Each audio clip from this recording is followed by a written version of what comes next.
마가복음 5장 21절부터 34절까지 말씀입니다. 손을 내밀어 만지는 믿음입니다. 같이 봉독하겠습니다. 시작.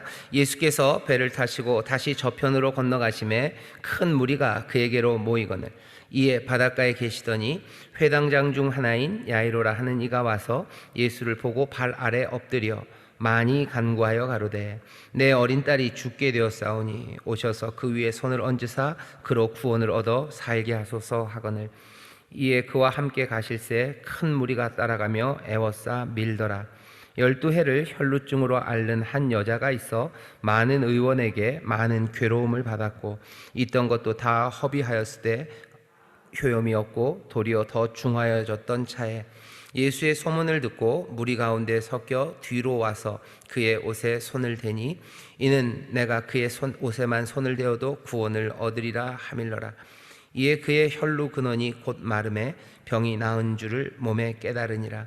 예수께서 그 능력이 자기에게서 나간 줄을 곧 스스로 아시고 무리 가운데서 돌이켜 말씀하시되 누가 내 옷에 손을 대었느냐 하시니 제자들이 여짜오되 무리가 애워싸 미는 것을 보시며 누가 내게 손을 대었느냐 물으시나이까 하되 예수께서 이 일 행한 여자를 보려고 둘러보시니 여자가 제게 이루어진 일을 알고 두려워하여 떨며 와서 그 앞에 엎드려 모든 사실을 여짜온대 예수께서 가라사대 딸아 내 믿음이 너를 구원하였으니 평안히 가라 내 병에서 놓여 건강할지어다. 아멘. 오늘 이 말씀 중에서요 제일 재밌는 데는 어디냐면요 33절입니다. 33절에 보면 여자가 제게 이루어진 일을 알고 어떻게 했대요? 두려워하여 떨며 와서 그 앞에 엎드립니다. 자기가 병 나은 걸 알고요 이 여자는 어떻게 해요? 두려워해요.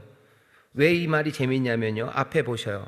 앞에 보시면 28절입니다. 이는 내가 그의 옷에만 손을 대어도 구원을 얻으리라 하밀러라.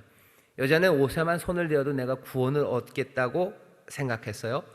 그리고 이제 병이 났습니다. 혈루가 말랐어요. 근데 뭐요? 그 일이 자기 몸에 이루어진 걸 알고 두려워합니다.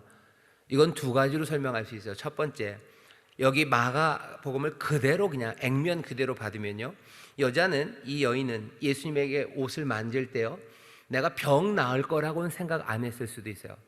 왜? 그냥 액면 그대로 보시면 이는 내가 그의 옷에만 손을 대어도 뭐라고 돼 있어요? 구원을 얻으리라 라고 돼 있어요. 근데 이건 약간 좀 어거지 같아요. 하지만 액면 그대로 보면 그렇습니다. 구원을 얻을 거라고 생각하고 만졌어요. 근데 뭐가 된 버린가요? 병이 나버린 거예요. 병이 나버렸으니 좋아해야 되는데 이 여자는 두렵습니다. 그리고 결국 어떻게 돼요? 만지면 구원을 얻겠다고 말했는데요 34절에 보면 예수님께서 가라사대 네 믿음이 너를 구하였다 구원받았다라고. 어쩌면 처음에 여자가 기대했던 옷에 손을 대면 내가 구원을 얻겠다는 이야기가 이루어진 겁니다. 얘기는 그렇게 돼요. 아니면 두 번째는 이렇게 설명할 수 있습니다. 이 여자가 예수님의 옷에 손을 대면 내가 구원을 얻는다고 하지만 그 구원이라는 것이 뭐 조영희 목사님 말씀하신 것처럼 요즘은 잘 그렇게로 안 하지만 뭐 삼중구원, 삼박자 축복이에요. 나를 구원하시는데 여기에는 내 병의 고침 그것까지 포함해서요. 내가 만지면 나를 구원해요. 내 몸을, 내 건강을 이 병든 몸에서 건강한 몸으로 나를 건져내시고 나를 살리실 것. 병 낫기를 믿음, 병 나을 걸 믿으며 만진 거예요. 근데 나았는데 왜 두려워합니까? 왜 두려워해요? 믿음으로 만지면 나을 거라고 생각했는데 두려워해요. 왜 그런 거죠? 어쩌면 이 여인은 예수님의 옷을 만지면서도요 그냥 긴가민가라는 게 조금은 있는 거예요. 이게 정말일까 싶은 마음이죠. 하지만 정말로 그 일이 이루어져요. 그러면 그 능력에 대한 기대가 나에게 있었지만 그 기대가 그냥 현실로 방 나타났을 때 이 여인은 떨리는 겁니다. 두려운 거예요. 정말 이러는 거죠. 정말. 어떤 게 맞는지는 뭐 말씀을 쭉 읽어보시면 알겠지만 둘 다 가능합니다. 둘 다 가능한 해석이고요. 제 생각에는 아니라 이 본문이 말하고 싶어하는 건 그 두 번째에 가까운 이야기 같아요. 하지만 첫 번째도 놓치시면 안 됩니다. 결국은 마가가요 여인이 손을 댈 때 여인의 마음에 구원이라는 걸 얘기를 미리 해놓는 거예요. 그리고 예수님이 구원하시죠. 손을 내밀어 만지는 믿음입니다. 자, 이 떨리는 믿음에 대해서 오늘 우리가 함께 볼 거예요. 이 여자는 예수님의 옷을 만지면 나를 구원하시고 나를 치료하실 걸 믿음으로 만졌어요. 하지만 그 믿음이라는 게 정말로 고쳐졌을 때는 두려워할 만큼 이 믿음은 아슬아슬한 믿음이었어요.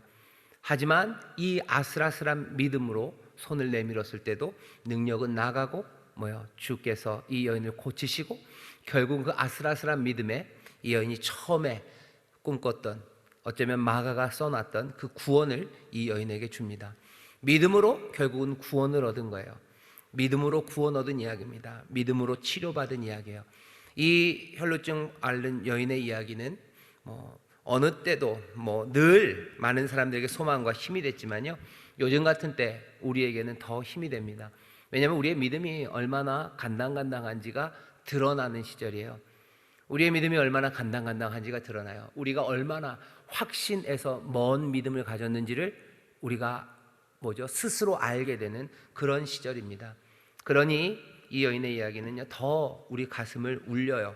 그리고 이 여인을 보면서요, 우리 주님을 다시 한번 바라보게 됩니다. 자, 어떻게 그 얘기가 진행이 되는지 우리가 함께 효와 행복 여기 책자를 보면서 같이 보시죠. 자, 망가진 삶을 고치시는 주님입니다. 좀 단락이 길지만 우리 쭉 같이 천천히 음성 듣기를 읽도록 하겠습니다. 본문은 망가진 삶을 고치시는 주님에 관한 이야기입니다. 병든 자들을 일으켜 세우시고 악한 영들, 더러운 귀신 들린 자들에게서 귀신을 내어 쫓아 정결하고 단정한 삶을 선물하시는 예수님의 소문은 널리 퍼졌습니다. 특별히 이 소문을 들은 두 사람이 등장합니다. 한 명은 회당장 야이로이고 또 한 명은 혈루병을 앓고 있는 여인입니다. 야이로는 딸 아이가 사경을 헤매고 있었기에 주님 앞에 달려 나왔고, 혈루증을 앓고 있는 나이 많은 여인은 12년이라는 긴 시간 동안 부정한 여인으로 취급당하며 외롭고 고통스러운 삶에서 벗어나고 싶었기에 주님 앞에 용기를 내어 나왔습니다. 그녀는 예수님의 옷깃만 던져도 자신의 부정한 병이 고침을 받을 거라는 확신으로 예수님의 몸에 손을 내밀어 만집니다. 그녀는 그럴 수밖에 없었을 것입니다. 율법대로라면 부정한 자신뿐만 아니라 가까이 한 예수님까지도 곤란한 상황에 처하기 때문이었습니다. 그러나 예수님은 그 믿음을 보셨습니다. 눈앞에 보이지 않았으나 자신에게서 강한 믿음으로 능력이 빠져나간 것을 단번에 아셨습니다. 예수께서 누가 나를 만졌느냐 물으시고 그 한 여성의 믿음의 말에 귀 기울여 믿음을 보시고 구원 받았음을 선포하셨습니다. 아멘. 망가진 삶을 고치시는 주님이에요. 옆에다 그 빈칸에다가 왼쪽에다 쓰시면 됩니다. 망가진 삶을 고치시는 주님. 첫 번째 문장에 그렇게 써놨죠. 본문은 망가진 삶을 고치시는 주님에 관한 이야기입니다.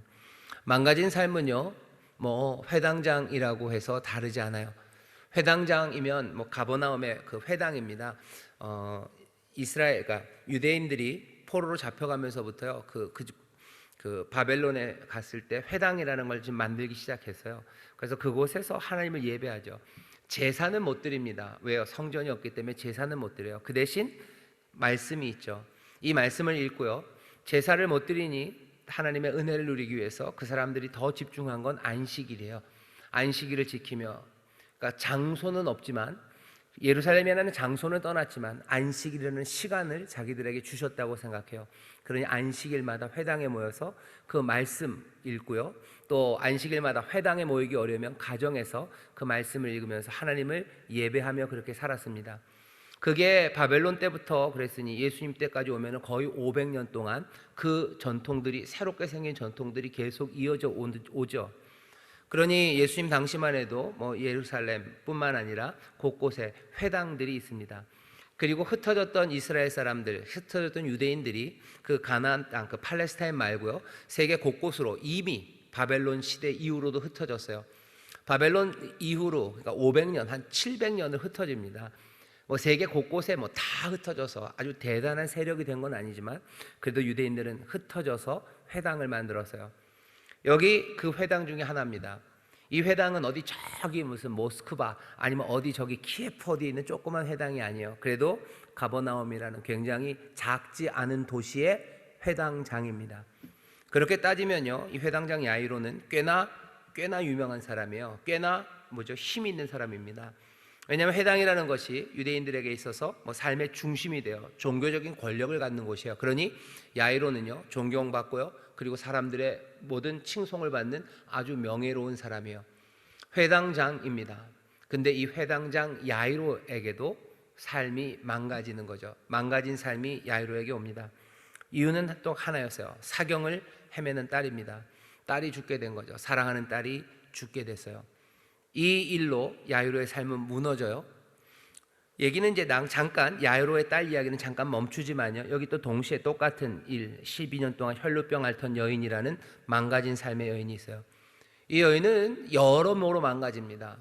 낫지 않는 병이에요. 낫지 않는 병이 시작이에요. 병에서 시작돼서요, 삼박자 구원처럼요, 이 여인의 삶은 그냥 영혼육이 반대죠. 육혼영으로 깨지기 시작하는 거예요. 12해 동안 혈루병을 앓으니 몸이 아파요. 많이 아픕니다. 저는 얼마나 아픈지 모르겠어요. 이거는 그냥 많이 아프겠죠. 누구죠? 아이유 씨가 나와서 설명해요. 그날엔 그러면서 설명해요. 그냥 그게 계속 아픈 것처럼 아픈가 봐요. 그러니 12년을 고생합니다. 이 여인은 그냥 몸만 아픈 게 아니에요. 마음이 아파요. 왜? 혈루병이라는 것은 여자들에게 혈루병이 생기면 모세율법에서부터 계속해서 부정한 여인으로 취급받아요. 부정하다는 건 사람과 가까이 못합니다. 만질 수 없어요. 만질 수 없다는 건 사람들이 떠나가는 겁니다. 떠나가고 친하게 지내지 않아요. 그러니 외로움에 그 마음이 병들어갑니다. 몸이 아프고요, 마음이 아파요. 그러니 당연히 그 영혼이 시들어가는 거죠. 하나님을 향한 원망이에요. 그리고 내 삶의 모든 활기, 그런 것들은 점점 사라집니다. 이건 이 여인만 그런 거는 아니에요. 아파 보신 분들은 아십니다. 많이 오래 아픈 분 치고요, 활발하게 살아가시는 분들이 그리 흔하지 않습니다. 아니, 흔하지 않은 정도가 아니고 아주 희귀합니다. 많이 아프면 굉장히 신경질적이 되죠. 아닌 분들이 있어요. 그분들은 정말 대단하신 분들이에요. 대단해요. 몸이 아프고 머리 찌끈찌끈 아프면요, 애들한테 웃어주기도 싫어요. 제 얘기입니다. 아프면 애들 오면 가라 그래요. 괜히 뭐라고 찡얼대면요, 그냥 전에 안 했던 나쁜 소리 나와요. 놔두지, 그러는 거죠. 갑자기 담임 목사가 이상한 사람이 되어가고 있는데, 몸이 아프면 좀 그렇습니다. 12해 동안 혈루병 앓았던 여인이요, 그 마음이, 그리고 그 영혼이 시들어가요. 삶 전체가 망가집니다. 예수님 그거 아셔요. 사람들은 병이 별거 아니라고 그러는데 그건 안 아파본 사람 이야기입니다. 안 아파본 사람이에요. 안 아파본 사람들, 배고파 보지 않은 사람들은 배고픔이 사람의 마음을, 그 사람들의 영혼을 얼마나 피폐하게 만드는지 그걸 몰라요. 물론 배고프고도요, 고상한 마음과 그리고 밝은 영혼으로 사는 사람들이 있습니다. 그 사람은 정말 희귀한 사람들이고요, 그 사람은 하나님의 은혜 가운데 있는 사람이에요. 하지만 배고프고 그리고 또 아프면요, 그 마음과 영혼이 점점 시들어질 수밖에 없어요. 안 아파본 사람은 아픈 사람이 얼마나 힘든지 잘 모릅니다. 배고프지 않았던 사람들은 배고픔이 얼마나 힘든 건지 몰라요. 배가 안 고픈 사람들이 있어요. 전에도 제가 말씀드린, 전 배고픈 걸 잘 몰라요. 배고픈 것도 잘 모르고요, 배부른 것도 잘 모릅니다. 그러니까 먹을 때 엄청나게 먹어요. 또 안 먹을 땐 뒤따 안 먹어요. 그러니까 애들이 먹으러 가자면 싫다고 그래요. 괜찮다고. 근데 애들이 가서 먹으면 아빠는 싫다면서 이렇게 많이 먹어요. 그러게, 아빠는 좀 그러네. 그러니까 배고픈 사람이 밥 먹으러 가자 그러면 바쁘면 그냥 안 먹게 돼요. 괜찮다고, 그냥 먹지 말자고. 사람들이 안 아프고 그리고 안 가난해 봐서 그게 얼마나 삶을 망가뜨리는지 모릅니다. 하지만 주님은 아니에요. 주님은 아십니다. 주님은 우리와 같은 몸을, 그렇죠? 우리를 위해서 중보하시는 대제사장은요, 우리의 모든 아픔을 체휼하신 분이래요. 몸으로 다 아셔요. 제가 보니까 그 말씀을 그대로 읽으면요, 예수님은 저랑은 좀 달랐던 것 같아요. 예수님은 누구보다도 배고프면 어질어질하셨던 분인 것 같아요. 누구보다도 배고프면 어질어질하시고 연한 숨 같고 우리가 보기에 흠모할 만화가 없고, 그렇게 모든 아픔을 다 감당하는 분으로 오셔서 우리의 아픔을 아시는 분이셔요. 망가진 삶이 뭔지 아셔요. 그렇게 망가지면 그 마음과 영혼이 어떻게 피폐해지는지 아셔요. 그러면 얼마나 죄짓기 쉬워지는지, 얼마나 하나님의 뜻에서 멀어지는지 예수님 아십니다. 그 모든 시험, 그 모든 내리막길을 다 아셔요. 하지만 그렇다고 해서 죄를 지으신 분은 아닙니다. 거기에 끌려가진 않으셨어요. 하지만 그 모든 것들을 아시는 주님이십니다. 그 주님이 망가진 삶을 고치시는 거예요. 아니, 고치실 수밖에 없습니다. 그 아픔을 아시기 때문이죠. 12해 12년 동안 혈루병 앓던 여인, 아픔과 부정함으로 고통받는 여인이었어요. 이 여인을 지금 고치시는 겁니다. 오늘 이 말씀을 우리 구역장님들 들으실 때요, 망가진 삶을 고치시는 주님, 그 주님의 은혜를 보셔요. 주께서 우리와 함께 아파하셨음을 기억하셔요. 주도 아픔을 아십니다. 주님 아픔을 아셔요. 그리고 그 아픔을 아시는 주님이 은혜와 능력으로 우리를 고쳐내시는 주님이십니다. 이 주님을 바라보시기를 주의 이름으로 축원합니다. 그게 첫 번째 단락이요. 아셔요. 그리고 고치십니다. 자, 근데 오늘 말씀이 우리에게 알려주는 겁니다. 믿음과 믿음의 행동의 이야기예요. 여기 본문을 보시면, 본문을 한번 보셔요. 소문을 듣습니다. 소문을 듣는 데서부터 시작해요. 27절입니다. 27절에 동그라미 하셔야 돼요. 예수의 소문을 듣고 이 여인은 왔어요. 그 다음에 뭐라고 되어 있습니까? 무리 가운데 섞여서 왔어요. 그리고 뒤로 옵니다. 그리고 예수님의 손에 옷을 댑니다. 27절에 이 말씀을 잘 읽어보면요, 예수님에 대해서 무슨 가르침을 받고요, 아니면 공부하고 온 거 아니에요. 예수님에 대한 확실한 깨달음으로 성령 충만해서 온 것도 아니에요. 이 여인은 그냥 뭐 한 거예요? 소문을 들었을 뿐이에요. 소문을 들었으니 뭔가 확신이 없죠. 확신에 가기에는 좀 모자랍니다. 그냥 들은 이야기예요. 하지만 이 들은 이야기로도 이 여인이 나올 수밖에 없는 건요, 12년 동안 혈루병을 앓았던 그 아픔이 이 소문에도 반응할 만큼 이 여인을 간절하게 만든 겁니다. 믿음의 행동을 안 하는 사람들이 있어요. 왜? 간절함이 없기 때문이에요. 간절함이 없어서요. 묘하게도 삶이 그냥 탄탄한 사람들이 주님 앞에 나오기가 쉬울 것 같지만 아닙니다. 정반대죠. 간절함이 있는 사람들, 그 사람들이 옵니다. 그 사람들은 소문만을 듣고도 옵니다. 확신, 뭐 공부한 거? 아니, 그런 거 없어요. 소문을 듣고 왔을 뿐입니다. 그러니 사실은 간절함으로 왔지만 내 믿음의 기반은 약할 수밖에 없어요. 뭐 외운 말씀도 없고 공부한 것도 없습니다. 그냥 간절함이 달려나오게 한 거예요. 소문을 듣고 왔고요, 그 다음에 무리 가운데 섞여 옵니다. 무슨 얘기예요? 광고하고 싶지 않아요. 광고하고 싶지 않아요. 그냥 슥 섞여 와야 돼요. 광고하고 싶지 않고 조용히 오고 싶어요. 그리고 뒤로 옵니다. 뒤로 와서 만져요. 다른 사람들 섞여 와서 예수님 앞에, 아니요, 예수님 난처하게 해드리고 싶지 않아요. 뒤로 와서 그냥 만집니다. 왜? 제 생각이 이래요. 혹시 별일 없었으면, 아무 일도 안 생기면 이 여인은 조용히 떠날 겁니다. 괜히 내가 앞에 나와서 예수님 옷 만졌다가 예수님이 나를 알아보시고 사람들도 알아보게 되면 나중에 곤란해져요. 병이 나으면 뭔가 좀, 병이 나아도 뭐가 곤란해지겠지만 병이 안 낫게 되면 이도 저도 아닙니다. 난 병도 안 났을 뿐만 아니라 예수님은 이제 난처하죠. 왜? 사람들이 내가 부정한 여인이지 아는데, 내 혈루증 앓는 여인인데 내가 예수님 만졌으면 이제 예수님은 어떻게 하셔야 돼요? 부정한 사람이 되는 거예요. 적어도 일주일 동안은 멈춰서야 됩니다. 예수님 난처해드리고 싶지 않아요. 그러니 조용히 뒤로 와서 만집니다. 예수님이 모르셔야죠. 그죠?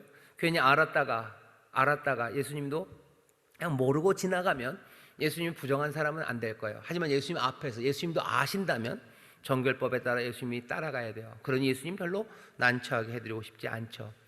그러니 조용히 뒤로 와서 그의 옷에 손을 댑니다. 왜 옷에 손을 댄다고 얘기했을까? 그냥 그 여인이 알고 있는 방법이에요. 들은 이야기들이 있죠. 예전부터 있었던 이야기요. 옷을 만지고 그 옷으로 역사했던 엘리야, 엘리사 이야기, 이런 거 아는 거예요. 선지자들이라 하나님의 능력 부음 받은 사람들, 그 사람들의 옷이 능력을 발휘했던 그 이야기를 여인은 압니다. 내가 알고 있는 게 이거예요. 내가 알고 있는 건 이것까지입니다. 주님 앞에 나와서 뭐 주여 3번 부르고 어떻게 하고 그런 거 몰라요. 이 여인이 아는 건 그냥 손을 대는 그 방법입니다. 내가 알고 있는 방법으로 그냥 나와요. 주님 앞에 치료를 받는 방법이 그 옷을 만지는 방법이 무슨 정통의 방법, 예수님이 가르치신 방법 아닙니다. 이건 이 여인이 알고 있는 방법이에요. 그 방법으로 옵니다. 결국은 이 여인은 지금 뭐 하고 있는 거예요? 아무도 모르게 오는 거예요. 그리고 망설임과 떨림이 있습니다.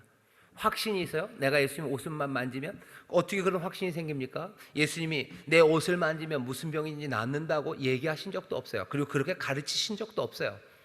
그러니 그 방법 자체도 확신이 안 서는 거예요. 내가 이게 제대로 된 방법인지도 몰라요. 내가 예수님을 아는 건 소문일 뿐이에요. 하지만 내 간절함이 주님 앞에 나오게 해요. 하지만 그 간절함으로 나왔다고 해서 그냥 아무렇게나 할 수 없어요. 왜? 내 믿음도 사실은 아슬아슬합니다. 그러니 광고하고 싶지도 않고 예수님도 난처해드리게 하고 싶지도 않아요. 이 여인은 와서 만졌다가요, 안 되면 그냥 조용히 물러갈 태세입니다.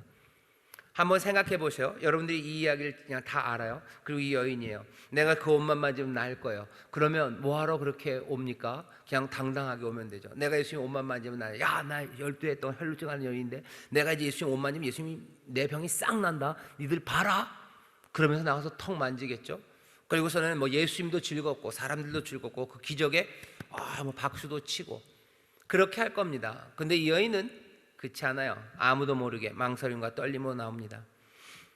하지만 망설임과 떨림으로 왔지만 이 여인의 한 행동은요, 결국은 주님에게 온 거예요. 그리고 손을 내밀어요. 그리고 만집니다.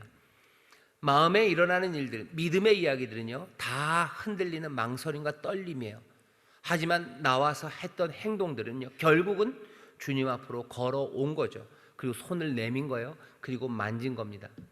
그래서 위에 써놨어요. 믿음과 믿음의 행동입니다. 우리 마음에는 믿음이 갈등이 있어요. 그리고 이게 뭔가 싶어요. 이러면 어쩌나 저쩌나 하는 마음들이 여기 이 12년 동안 혈루증 앓는 여인의 마음에 있습니다. 하지만 나온 행동은 뭐예요? 몸은 주님께 옵니다. 그리고 손은 내밉니다. 그리고 그 예수님의 옷을 만져요.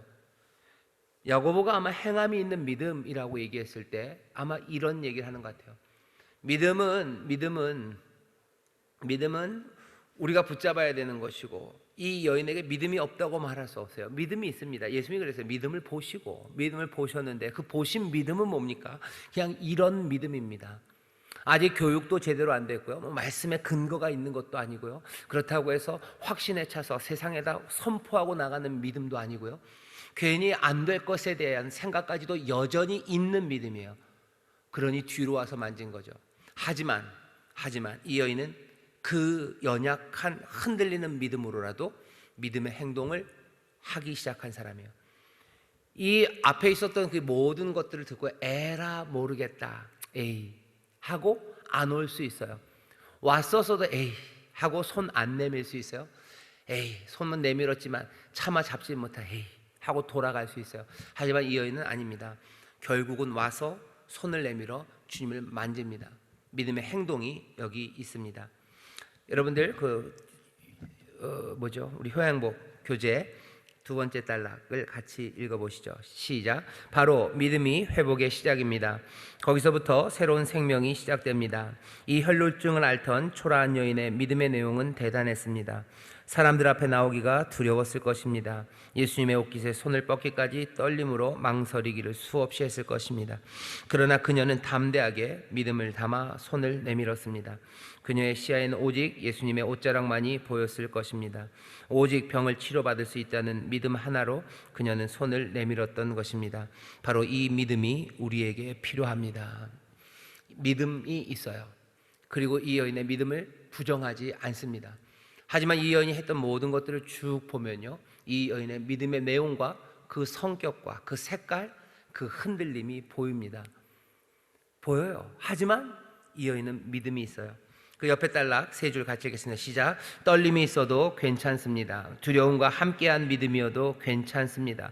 주님과 가까워지기 위해, 주님의 능력으로 병을 고침받기 위해 그 옷자락을 만질 수 있는 믿음이 있으면 되는 것입니다. 예수님은 그녀의 믿음을 보셨고 구원과 평안을 선물하셨습니다. 그 다음 단락도 같이 읽겠습니다.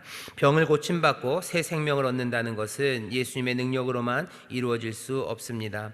양 손바닥에 부딪혀야 소리가 나듯 깨진 삶, 다친 영혼으로 인하여 죽어가는 이들이 예수님을 통하여 다시 살아날 수 있다는 명확한 믿음이 생길 때 스파크를 일으키듯 결과물이 이루어지는 것입니다. 예수님의 능력과 우리의 믿음이 만나면 병이 고침받고 귀신이 쫓겨나가며 인생이 거듭납니다. 아멘. 이게 치료와 구원의 다이나믹입니다. 여러분들 잘 보세요. 빛이 세상에 임하면 세상이 다 밝아져서 세상의 어둠이 다 사라질 것 같죠. 근데 요한복음 잘 보면 그렇지 않아요. 빛이 세상에 오지만요, 누구는 영접하고 누구는 영접하지 않습니다. 하나님이 세상을 사랑하셔서 구원하길 원하시면 몽땅 다 구원하면 된다고 얘기를 해요. 그건 그 사람들 얘기예요. 우리가 알고 있는 진리에 관한 이야기는 다릅니다. 은혜가 오셔요. 빛과 진리, 생명의 주인이 오셔요. 그러니 모든 게 다 회복됩니까? 아니요. 영접하는 사람, 그 사람이 하나님의 자녀가 돼요. 빛으로 나오는 사람이 있고요. 그리고 빛이 싫어서 빛을 미워하고 떠나가는 사람이 분명히 있습니다. 사람들은 뭐 그렇게 얘기하기를 좋아하는 것 같아요. 예수님의 은혜로 하시는 거지 라고 얘기합니다. 맞아요. 은혜 없이는 안 돼요. 하지만 은혜가, 빛이, 생명이 왔을 때 모두가 다 그것들을 영접하고 영생과 구원, 회복을 누리는 건 아닙니다. 믿음으로 나오는 거예요. 그리고 영접하는 겁니다. 그리고 오늘 보여줘요. 예수님이 여기 구원의 능력으로 쑥 지나가시니까 그 능력이 옆에 있으니까 여기서 뭐 빔이 나오듯이 빛이 쫙쫙쫙쫙 나가니까 그 옆에 있던 사람들이 그냥 몽땅 다 그 빛을 받아서 다 밝게 변해요? 그러지 않아요. 예수님이 지나가시니까, 치료의 능력이 지나가니까 옆에 있는 사람들이 갑자기 막 두둑두둑 다 일어나요? 병든 사람 막 일어나요? 막 눈 뜨기 시작합니까? 아니요. 그렇게 얘기하신 적 한 번도 없어요. 이 능력은 모든 이들을 고칠 만한 능력이 없습니까? 아니요. 그 능력 분명히 있으십니다. 고칠 의도가 없으십니까? 아니요. 있으십니다. 은혜의 주님, 능력의 주님이에요. 분명해요. 그분이 우리 가운데 계셔요. 하지만 모두가 그 은혜와 그 능력의 수혜자가 되는 건 아닙니다. 끝까지 그럴 거예요. 어떤 사람들도 그러죠. 그럴 리가요. 세상 모든 이들을 구원하신다고 하셨으니 그 구원하셔야 되는 거 아닙니까? 모든 민족이 그 앞에 다 무릎 꿇고 영광 돌리는 날이 온다고 하지 않았습니까? 예, 올 거예요. 하지만 그것도 이 방법 말고는 아닙니다. 이 은혜 앞에 믿음으로 영접하는 이 방법 말고 다른 방법으로 내가 믿지 않아도 내가 알아서 하겠다, 그건 없어요. 우리가 꿈꾸는 건 이 은혜와 이 능력이 모든 일을 살릴 수 있도록 내가 믿은 것처럼 다른 이들도 믿음으로 나와 이 은혜와 이 구원의 능력을 누리는 그 세상을 꿈꾸는 거지, 주께서 은혜와 능력이 계시니 세상 모두를 그냥 알아서 다 해결해 주시겠다, 그건 우리 생각입니다. 아니, 우리가 어디서 얻은 생각인지 모르겠지만 그건 악한 생각입니다. 왜? 하나님의 뜻과 정반대되는 일이에요. 하나님이 이미 말하신 것에 대해서 끝까지 어깃장 놓는 이야기예요. 진리는 우리에게 은혜가 오면 영접해라, 그러면 구원을 얻는다라고 얘기하는데 우리는 그게 왠지 모르게 싫은 거예요. 그냥 알아서 해주시지. 우리에게 요구하시는 게 그렇게 많지도 않아요. 많지는 않지만 쉽지는 않습니다. 믿음이 뭐가 많은 걸 요구하는 건가요? 아니죠. 믿음은 많은 걸 요구하는 건 아니에요. 하지만 쉽지는 않습니다. 쉽지는 않아요. 십자가의 길을 따라가는 게 우리에게 많은 걸 요구하지 않아요. 한 길 요구하시죠. 하지만 쉽지는 않아요. 쉽지는 않아요. 세상의 악한이 쉽지 않고요, 내 안에 있는 연약함과 죄악된 것들 때문에 쉽지 않은 길은 분명합니다. 하지만 그렇다고 해서 많은 걸 요구하시는 것도 아니에요. 쉽지 않으니 그 길 가기 싫다는 얘기지, 이 사람들이 말하는 하나님의 은혜로 다 알아서 하라는 이야기가 하나님의 은혜에 대한 더 폭넓은 인정, 그런 건 아닙니다. 치료와 구원의 다이나믹에 대해서 분명하죠. 믿음과 믿음의 행동이 있어요. 그리고 능력과 은혜의 말씀이 있어요. 그리고 그것이 두 개가 부딪힐 때입니다. 그게 영접할 때예요. 그것들을 끌어안을 때예요. 그래서 믿음이 은혜를 끌어안을 때, 은혜가 우리에게 믿음을 불러일으킬 때, 그때 치료와 구원의 다이나믹이 일어납니다. 연약한 믿음이어도 상관없어요. 오늘 본문이 말하는 거예요. 떨리는 믿음이어도 상관없어요. 손 내미는 믿음의 행동들로 나와서 고백하는 거예요. 고백하고 손 내밀고 만지고, 그때 이 은혜와 능력이 우리 가운데 쏟아 부어지는 거죠. 거기에 구원과 치료, 그 놀라운 삶의 변화가 시작됩니다. 떨리는 믿음 때문에 너무 괴로워하지 마세요. 떨리는 믿음으로 더 힘든 일로 나오셔요. 내가 손 내미는 일입니다. 염려가 되고 걱정이 되고 이거 안 되면 어떡하나는 마음이 있어도 이 여인은 조용히 나아갑니다. 조용히 나아가요. 이 기적이죠. 그리고 이 인도함이죠. 성령의 이 격려하심과 또 용기를 북돋주시는 마음은 흔들리는데도 몸이 갑니다. 이상하죠? 사람은 좀 그래요. 뭐냐 하면 이런 겁니다. 뭔가가 결정이 돼야 사람이 움직인다고 생각해요. 근데 아니요, 딱 그렇지는 않습니다. 뭐가 결정이 되어 움직이는 게 아니고요, 그냥 결정을 못했는데도 움직여요. 그럼 뭐가 도대체 그 사람을 움직이게 한 건가라는 거죠. 이걸 인과라고도 얘기하고요, 아니면 무슨 거기에 코자리, 그러니까 운명론적으로 설명할 수도 있고 아니면 자기의 자유의지라고도 설명할 수 있지만 저는 그건 신비의 영역입니다. 사람들이 모든 걸 알고 결정해서 움직이지 않아요. 여전히 결정되지 않았는데도 불구하고 움직입니다. 그 움직임을 믿음이라고도 얘기하고요. 어떤 사람들은 하나님의 섭리라고도 이름을 붙여요.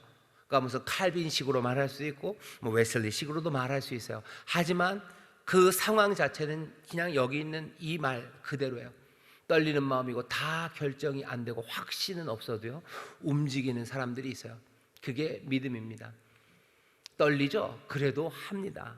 믿음으로 한다고 말해요. 아니면 내 자유의지로 한다고, 아니면 하나님의 섭리로 한다고, 말을 아니면 설명을 이렇게 저렇게 더 합당하게 붙이려고 애를 쓰지만 결국은 그게 말하는 그 사태는요 결정이 되지 않고 떨리는 가운데도 움직이는 사람들이 있어요. 그리고 그 일이 하나님의 은혜와 구원, 그 은혜와 능력을 만날 때 그것이 우리 가운데 놀라운 치료와 구원을 만들어냅니다. 몽땅 다 확신으로 움직이는 건 아니에요. 모두 다 알아서 하는 건 아니에요. 한치도 흔들림 없는 뭔가를 붙잡았기 때문에 가는 건 아닙니다. 교회 가야 되나 말아야 되나 떨리는 거예요. 이게 가는 게 어떻게 될까? 그런데도 믿음으로 나오는 사람도 있어요. 안수하며 기도할 때도 마찬가지죠. 이거 어떻게 할까? 아니요, 그래도 기도해야 돼요. 병낫기를 사모하며 나온 사람들에게 주의 말씀을 내가 뭐라고 말을 해야 될까? 뭐라고 위로해야 될까? 확신이 안 서죠. 그래도 믿음으로 말하기 시작하는 사람들이 있습니다.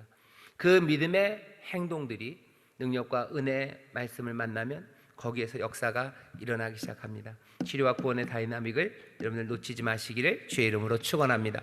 다음 단락, 마지막 단락입니다. 같이 읽겠습니다. 시작. 주님 앞에 나의 믿음을 내어 놓으십시오. 크고 작음을 보시지 않습니다. 예수님께는 큰 믿음의 사람도 작은 믿음의 사람도 고치시고 구원하여 주시는 사랑의 하나님이십니다. 겨자씨만한 믿음이 심겨지면 큰 나무로 자라게 하시어 울창하게 하시며 이 산을 던져서 바다에 던지시는 전능하신 하나님이십니다. 연약하면 연약한 대로 아무것도 염려하지 말고 믿음으로 구하시고 손을 내밀어 주님을 만지십시오. 주가 들으시고 놀라운 구원과 회복의 역사가 이루어질 것입니다. 아멘. 겨자씨만한 믿음이라고 그 위에다 적어주세요. 그리고 꼭 기억하십시오. 믿음은 늘 겨자씨만합니다. 믿음은 늘 겨자씨만해요. 그러니까 믿음의 선진들을 보시고요. 신앙이 아름다웠던 사람들을 잘 들어보셔요. 아름다운 신앙과 정말로 멋지고 그리고 훌륭한 믿음으로 주님을 따랐던 사람들, 그 사람들의 이야기를 잘 들어보셔요. 그분들도요 마음에 늘 두려움과 떨림으로, 아니 어쩌면 믿음의 그냥 본질입니다. 믿음은 보지 못하는 것들을 믿는 거예요. 누가 보는 걸 믿습니까? 본다는 건 안다는 거예요. 그러니까 to see is to know입니다. 본다는 건 알아요. 아는 걸 누가 믿습니까? 알지 못하는 걸 믿는 거예요. 그러니까 믿음은 늘 겨자씨만 합니다. 우리가 들은 건 말씀이에요. 그죠? 우리가 들은 건 말씀이에요. 하지만 그 말씀 가운데서 이루어지지 않은 일을 이루어진 것처럼 보기 시작합니다. 하지만 이루어져 있는 것들을 보려는 그 믿음은 늘 겨자씨만한 믿음일 수밖에 없어요. 내가 떨리는 믿음을 가졌다고 해서 여러분들 내가 믿음이 없나 보다라고 생각하지 마세요. 떨리는 믿음이 안정이 돼서 아주 단단한 믿음이 될 때까지, 아니요, 그런 날은 오지 않습니다. 그런 날은 오지 않아요. 그런 날은 언제 와요? 우리가 제일 마지막에. 그래서 믿음도 소망도 다 사라지고 사랑만 남을 그때. 하지만 그 마지막 때까지 이 믿음이 필요한 건요 늘 떨리기 때문이에요. 주님 앞에 우리가 정말로 그날 설 때까지 우리의 믿음은 늘 겨자씨 같을 거고요, 늘 떨릴 거예요. 굳건하게 흔들리지 않는 믿음, 그런 거 없습니다. 믿음은 늘 겨자씨만 해요. 떨리는 마음으로. 하지만 이 여인을 기억하셔요. 주님 앞에 그래도 나오고 그래도 손을 내밀고 그리고 옷을 잡는 사람이 이 여인입니다. 믿음은 늘 겨자씨만 해요. 하지만 이 믿음이 역사를 이룹니다. 겨자씨만한 믿음이 역사를 이뤄요. 순교하러 나가는 사람들이 평안하게 찬송을 해요. 하지만 그 마음은 무슨 마음이요? 떨리는 마음이요. 그러니 어떤 사람들은 떨리는 목소리로, 또 떨리는 마음 가운데도 믿음을 붙잡고 또 평안한 가운데 찬송하며 나갑니다. 순교로 나가는 사람들이 다 정신병자 아니에요. 다 무슨 약 먹고 멍해서 나가는 사람들 아니에요. 떨립니다. 얼마나 떨리겠습니까? 얼마나 떨립니까? 그래도 악한 사람들이 주를 부인할 것에 대해서 물을 때 떨리는 마음이에요. 하지만 그들의 입술의 고백은 내가 주 앞에서 주를 부인할 수 없다고. 누구는 정말로 덜덜덜 떨리는 목소리로, 또 누구는 주가 주시는 은혜와 능력 가운데 평안한 목소리로. 하지만 그들은 뭘 가지고 하는 거예요? 믿음으로 그 고백을 하는 겁니다. 겨자씨만한 떨리는 그 믿음으로 그렇게 고백하는 거예요. 우리의 믿음이 떨린다고 해서 여러분들 너무 실망하지 마십시오. 늘 그렇게들, 믿음은 그런 거예요. 이게 언제 안 떨립니까? 알려드렸죠? 언제 안 떨립니까? 주님 앞에 서는 그날이요. 그날은 안 떨릴 거예요. 안 떨릴 땐 벌써 믿음은 필요 없어질 때예요. 믿음이 필요 없어질 때, 그때 우리는 안 떨릴 겁니다. 믿음도 소망도 다 사라지는 때가 오는 그날까지는 우리는 이 믿음으로 살아갑니다. 그리고 아셔야 돼요. 바로 그 믿음이 역사를 이룹니다. 연약하면 연약한 대로 손을 내밀기 시작하는 거예요.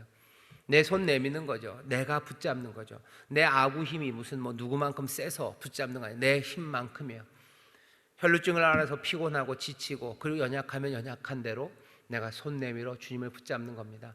그 믿음의 행동들이 우리의 삶의 치료와 그리고 구원을 만들어내는 줄 믿습니다. 옆에 있는 구역자님들이 서로 얘기하셔요. 믿음이 역사를 이룹니다. 믿음이 역사를 이룹니다. 하나만 더 얘기해서 믿음은 떨리는 겁니다. 믿음은 떨리는 겁니다. 믿음은 떨리는 겁니다. 떨리는 거예요. 떨리는 믿음이에요. 믿음이 떨리죠. 저도 이렇게 얘기하지만요, 덜덜덜덜 떨릴 때가 있어요. 너무 좀 오늘 왜 이러지? 막 무릎이 부들들 아니요, 떨립니다. 떨려요. 예, 떨리죠. 하지만 그래도 뭐요? 믿음의 행동들 그리고 믿음의 말들, 주님 앞에 나와서 손 붙잡는 그 일들 하는 거예요. 사랑을 행하는 것도 그래요. 구제하는 것도 그래요. 심지어는 위로하는 말 하는 것도 그래요. 위로하는 말 할 때 떨립니다. 이걸 어떻게 내가 책임질까? 떨려요. 내가 이 사람한테 이런 말을 하면은 이 사람 나를 뭐라고 생각할까? 뭐 정신 나간다고 한 거 아닐까? 세상 모른다고 그러지 않을까? 내가 이렇게 위로의 말을 하는 게 오히려 뭐죠? 오히려 뭐 우리 사이를 멀게 만드는 건 아닐까? 이것이 무슨 역사를 이룰까? 이것이 위로가 될까? 이 상황에서 정말로 뭐 주님이 우리와 함께 하시고 주님이 우리를 도우신다는 말이 주 앞에 나가자는 말이 그게 위로가 돼. 떨리는 거예요. 떨리죠. 떨리지만 믿음으로 말하기 시작하는 거예요. 믿음으로 손 내밀고 믿음으로 손을 얹고 기도하기 시작하는 겁니다. 이 일이 우리의 삶에서 얼마나 많이 일어나게 되는지 모릅니다. 그때마다 이 혈루증 앓았던 이 여인을 기억하셔. 떨리며 조용히 그 뒤로 갔던 여인, 그래서 손 내밀었던 여인. 하지만 그 여인은 적어도 주님 앞에 나와 손 내밀어 주님을 붙잡은 여인이에요. 떨리는 믿음으로라도 입을 열어서 복음을 말하기 시작하고 지혜를 주시기를 간구하며 위로하고 또 진리를 말하며 의를 말하기 시작하는 사람들. 떨리지만 주가 얘기하신 대로 사랑을 행하기 위해서 내 삶을 내어주기 시작하는 사람들. 그렇게 손 내밀고 붙잡는 사람들, 그 사람들에게 하나님의 구원과 그리고 주님의 놀라우신 은혜가 임하게 될 줄 믿습니다. 자, 한 걸음 내딛기 우리 같이 읽겠습니다. 시작. 이 여인은 모두에게 선포하며 나가지 않았습니다. 조용히 몰래 예수님께 다가갔습니다. 그리고 아무도 몰래 예수님을 만지려 했습니다. 아무도 모르지만 주님은 그 여인의 보이지 않는 믿음을 아셨습니다. 여러분에게 조용히 몰래 할 수밖에 없는 믿음의 손짓이 있다면 주님께서 알고 계심을 깨닫고 위로받으시길 바랍니다. 그리고 그런 분들을 알고 있다면 격려하며 예수님 이름으로 기도해 주십시오. 아멘. 오늘 이거를 쓰고서요, 오늘 아침에 회의를 하다가 그런 얘기를 하나 들었어요.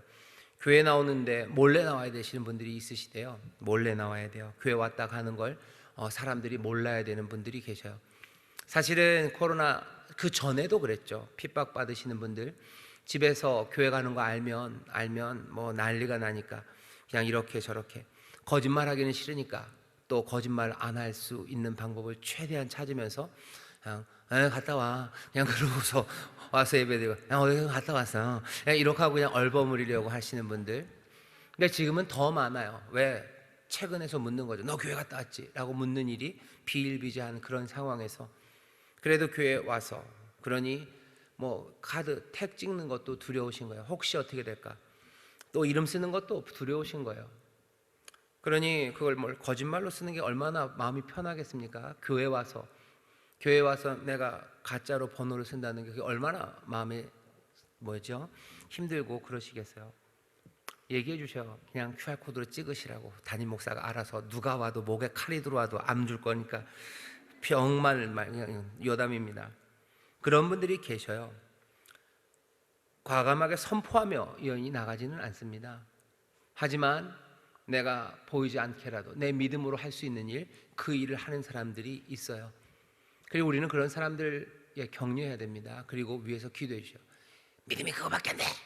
라고 얘기하지 마셔요. 위에서 기도해 주시고 또 그 믿음대로 손 내밀 때 주께서 역사하시고 또 그곳에서 또 새로운 구원의 일을 이루실 것을 믿으며 격려해 주십시오. 그리고 기도해 주셔요. 요즘은 이 얘기가 딱 교회 오는 그 이야기들에 굉장히 많이 적용됩니다. 사실은 이런 시절이 아니면 이건 뭐 다른 방식으로 얘기가 되는 거예요. 뭐 남들을 구제하고 돕는데 내 손이 너무 부끄러워서. 하지만 걱정하지 마세요. 주께서 다 아시니 내가 할 수 있는 대로 도우시면 돼요 라고 말하는 게 가장 일반적이고 그리고 또 은혜로운 이야기예요. 하지만 어쩌다 보니 지금은 교회에 나오는 이 이야기가 이 말씀에 적용이 되어버리는 그런 시절이 되어버렸습니다. 사람들에게 다 얘기하기 어려워요. 우리도 그렇습니다. 사실은 제가 우리 성도 여러분들에게 교회 오셔서 예배드려도 돼요 라고 얘기하지만 이 얘기를 어디다 광고할 일은 아니에요. 우리 교회는 다 예배한다 그러지는 않아요. 왜? 떨려서. 왜 떨려요? 제가 욕먹는 건 별로 안 떨려요. 근데 그것 때문에 힘들어할 많은 사람들이 생각하면 힘들죠. 떨리죠. 그렇게 얘기할 수가 없어요. 그러면 어떡합니까? 그러면 멈춥니까? 아니요. 우리가 할 수 있는 대로 손 내미는 거예요. 우리가 할 수 있는 대로 나와서 손 내밀고 주님 잡는 겁니다. 주가 우리를 격려해 주시기를 또 그 가운데도 하나님 역사하시기를 기도하면서 합니다. 어쩌면 우리의 예배 하나하나가 아마 당분간은 이 혈루증 앓는 여인처럼 어쩌다 보니 교회가 그리고 성도들이 부정한 여인처럼 되어버렸어요. 만나면 안 되는 사람들처럼 되어버렸고 그러니 외롭게 되고요. 또 그러니 영혼이 지쳐버리는, 힘들고 마음도 상하고 영혼도 지쳐버리는 그런 사람들이 되어버렸습니다. 하지만 이 여인은 떨리는 마음으로 그래도 우리가 아는 가장 귀하게 주를 섬기는 그 일을 감당하려고 뒤에서라도 와서 만져요. 요즘보다 한 달 전쯤에는 더 교회 오기 어려웠어요. 그때도 교회 나와서 조용히 기도하고 가시는 분들 계셨어요. 전 그거 볼 때마다 이 여인처럼 믿음으로 주 앞에 나오시는 분들이 있구나라는 생각들을 합니다. 이 나눔의 말씀 한 걸음 내딛기를 하면서요, 교회 오는 이야기들 같이 하셨으면 좋겠어요. 조용히 할 수 있는 일들, 믿음의 손짓들. 우리가 지금 교회에 출석해서 함께 예배하는 것, 여기는 지금의 상황이고요. 사실은 여기서 또 한 걸음 더 나가기를 바랍니다. 더 할 수 있는 거, 우리가 지금 여기 와서 모여서 어떻게 그냥 이렇게 저렇게 예배하는 것 말고 지금 할 수 있는 게 있을까? 아니요, 할 수 있는 게 별로 없어 보여요. 하려면 떨리죠. 하지만 그럼에도 불구하고 떨리는 마음으로라도 우리가 믿음으로 주 앞에 나가서 손 내밀고 잡아야 되는 게 있습니다. 어렵고 힘들어도 연약한 대로, 상황이 어렵고 사람들이 우리를 다 둘러싸고 있어도 믿음으로 할 수 있는 일들, 세상에 막 외치며 나갈 것들은 아니에요. 왜? 우리도 떨리니까요. 떨리니까. 하지만 주가 우리에게 맡기신 일들, 나아가서 해야 될 그 일들을 어쩌면 가장 조용하게, 겸손하게, 여전히 하지만 믿음으로 손 내밀고 붙잡아야 됩니다. 연약한 사람들, 그리고 삶이 힘든 사람들에게 다가가서 손 내밀고 붙잡는 일들, 복음을 전하는 일들, 그리고 정말 하나님의 능력과 은혜를 구하며 기도하는 일들, 그 일들 멈추지 마십시오. 두렵고 떨리죠. 전에보다 훨씬 더 그렇죠. 하지만 믿음으로, 그 겨자씨만한 믿음으로 우리의 믿음의 행동들을 하나씩 해나가기 시작할 때 주의 역사가, 주가 주시는 치료와 구원이 우리 가운데 임할 줄 믿습니다. 두 번째 읽겠습니다. 구역원들과 그 가족들의 치료와 건강을 위해 함께 손을 얹고 뜨겁게 기도합시다. 일부러 제가 거기다 써놨어요. 함께 손을 얹고라고 제가 일부러 써놨어요. 꼭 얹었으면 좋겠다라는 생각으로 써놨어요. 그런 일이 빨리 일어났으면 좋겠다는 마음으로 일부러 써놓은 겁니다. 함께 손을 얹고 뜨겁게 기도하기를. 지금은 조금 어렵습니다. 하지만 정말로 함께 뜨겁게 말씀하신 그대로 아픈 사람들, 병든 사람들에게 기름을 붓고 손을 얹고 안수하며 기도하는 그런 우리 구역장님들이 되기를 바랍니다. 우리 함께 기도합시다. 지금 손을 얹기는 어려워요. 하지만 우리가 믿음의 손을 높이 들고서요 기도하실 때 우리 구역원들 사랑하면서 기도하셔. 주님 치료하여 주옵소서, 구원하여 주옵소서. 하나님 우리 구역원들에게 정말로 하나님 주시는 은혜와 복이 넘치게 해달라고 우리 손을 높이 들고 주여 3번 크게 부르시고 통성으로 기도하겠습니다. 주여, 주여.